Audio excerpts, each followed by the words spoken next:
Once upon a time, high atop the roof of Africa, where the mountains touch the clouds and the air smells of wild coffee and ancient stone, there lived a girl named Taytu. She was born in the northern highlands of Semien, into a family of warriors and poets.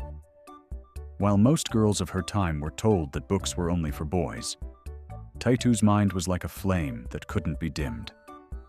She learned to read and write in the sacred language of Ge'ez, a language so old and difficult that even powerful lords struggled to master it. She didn't just study history. She composed poetry that sang of the soul and played the 10-stringed harp, the begana, until the music felt like it was woven into the very wind of the mountains. But life in those mountains was a trial of fire. By the time Taytu was a young woman, she had seen her country torn apart by civil war and drought. She didn't become bitter. She became wise. She learned the art of the Sente Rej, Ethiopian chess, where every move is a dance of strategy. She wasn't just playing on a board. She was preparing for a world that would soon try to take her home away. When she met the ambitious King Menelik, it wasn't just a marriage. It was the meeting of two great rivers. Menelik was a visionary, but Taytu, she was the iron in his spirit. They were crowned together under the golden sun, and she was given the title Eteje, the light of Ethiopia. But a shadow was coming from across the sea. The Italians arrived with a treaty, a piece of paper that promised friendship. Menelik, wanting peace, was ready to sign. But Taytu, she sat in the corner of the royal tent. Her eyes narrowed. She didn't look at the smiles of the ambassadors. She looked at the ink. She realized the Italian version of the paper had a hidden trap, a single line that said Ethiopia was no longer a free nation, but a servant. While the men debated, Taytu stood.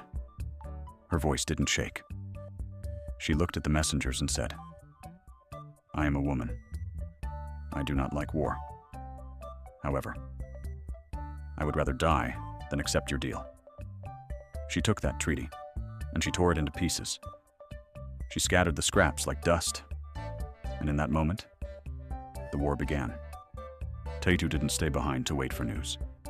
She traded her royal robes for a soldier's gear.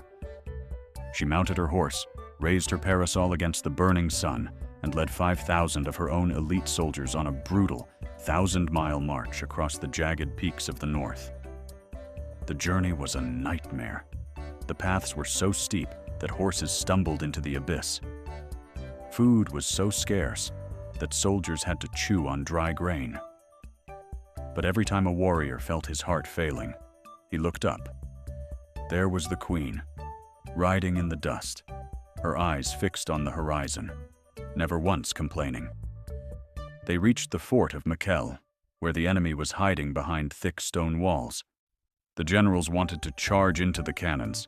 They wanted a bloodbath. But Taytu, the chess player, shook her head. She watched the fort for days until she saw their weakness. It wasn't their walls, it was their throats. The invaders were getting their water from a single mountain spring outside the fort. In the dead of night, Taytu led her troops to quietly surround that spring. She didn't fire a single bullet. She simply stopped the water. For 15 long days, under a sun that baked the earth, she held that line. Inside the fort, the enemy's tongues turned to sand. Their pride turned to dust. Without a drop of water, the invincible army was forced to surrender, defeated by a queen's mind before they ever felt the strength of her sword. This victory led to the final battle at Adwa. On March 1st, 1896, the morning sun rose over a battlefield that would change the world forever. Taytu was there on the front lines, her voice a thunderclap over the roar of the cannons, reminding her soldiers that they weren't just fighting for land, they were fighting for their souls. by sunset. The impossible had happened. A small African nation had completely crushed a modern empire. The news flew across the world like a lightning bolt, telling every person on Earth that freedom was possible, if you had the courage to say no. When the smoke finally cleared, Taytu looked at a beautiful valley filled with mimosa flowers and hot springs.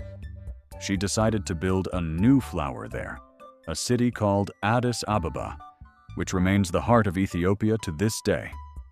Queen Taytu Betul proves to every child that you don't need the biggest weapons to win. You need the biggest heart, the most ironclad courage, and a mind that refuses to be chained. So, the next time you face a challenge that seems too big, just remember the sunlight of Ethiopia. Remember the queen who saw the trap, the queen who stopped the water, and the woman who kept her nation free forever.